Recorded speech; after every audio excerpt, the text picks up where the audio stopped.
د ننګرهار مرستیال والي سره د چارو ادارې پلاوي د ماستر پلان د تطبیق په موخه ولیدل. د ننګرهار مرستیال والي مولوي عزالله مصطفی سره د مولوي صلاح الدین موسازي په مشرۍ د چارو ادارې پلاوي د جلالاباد ښار پراختیا او ماستر پلان د تطبیق په موخه ولیدل.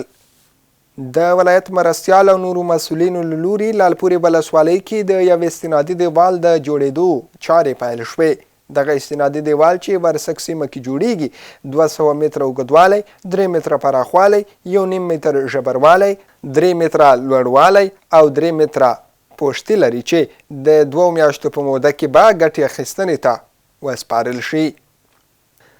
د جلالاباد ښاروالۍ له لوري نهمه ناحیه کې د 7.4 میلیونه افغانیو په لګښت د یوې پروژې چارې پیل شوې. مسؤلین وایي په دغه پروژه کې د فرعي کوڅو او لښتیو پخول شامل دي.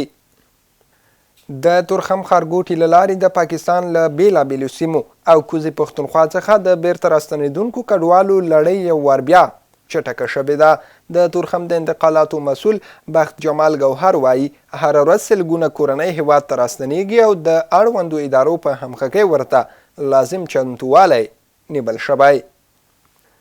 ننګرهار حوزوي روغتون د ولایت کې د یو خصوصي روغتیايي علومو انسټیټیوټ په همکارۍ په وړیا ډول وینې ورکړې یو ورځنی کمپاین ترسره کړ.